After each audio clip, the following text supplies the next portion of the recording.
Hey guys, it's Esteban with Incognitistic again. I just wanted to talk about masking a little bit.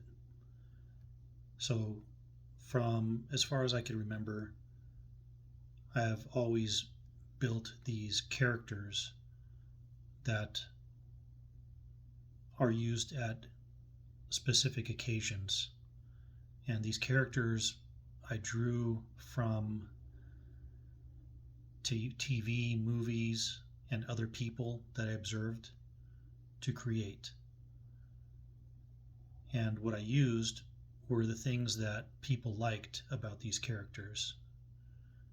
So, the friendly police officer, the police officer that needs to interrogate somebody, or even the police officer that has to help a domestic violence victim.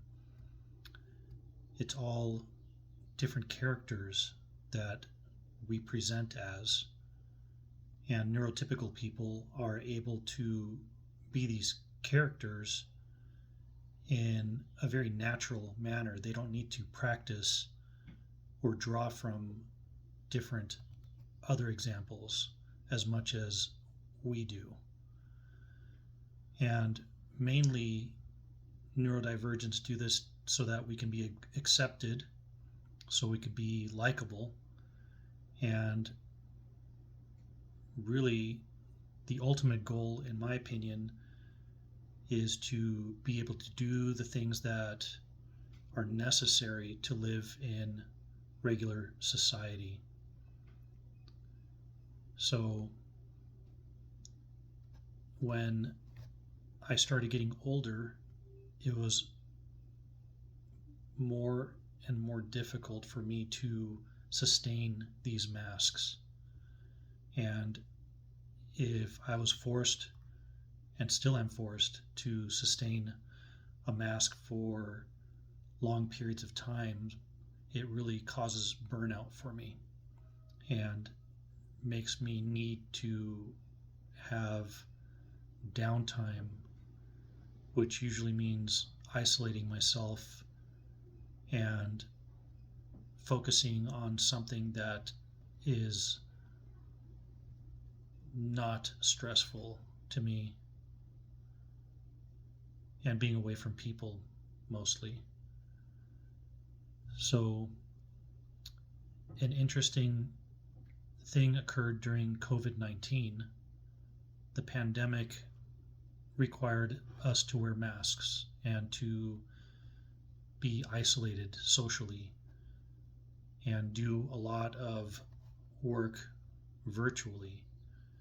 And I know this was torture for a lot of people, but for me it was amazing.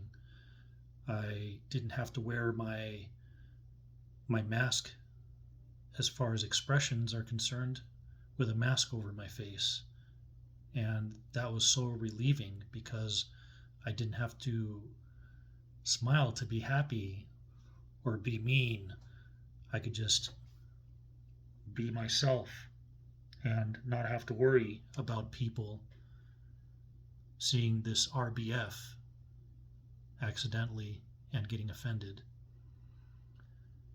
Also, the virtual work for me was great. I enjoyed doing follow-ups through the phone or through FaceTime or Zoom or Google Meet.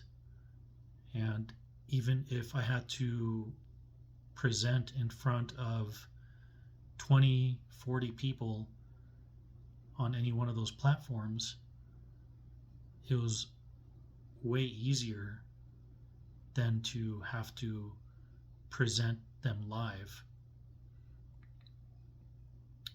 So it's just interesting because a lot of neurodivergent people that I talk to about this agree with me, and they feel like the pandemic created an accommodation, almost forced an accommodation for us in society that nobody expected. and that was being able to do things virtually from our homes more often than before. Even now, for me, I work as a patient care advocate part-time, and I work remotely, and I love helping people. It makes me happy to be able to help people. It always has. And I get to have conversations with people from all over the country about what they need to feel better. So I'm grateful for the technology and accommodations that came about from the pandemic. And as terrible of a thing as it was, I'm grateful for the outcomes of those accommodations for myself and for my brothers and sisters in the neurodiverse world. Anyhow, see you next time. Thanks for watching. Goodbye.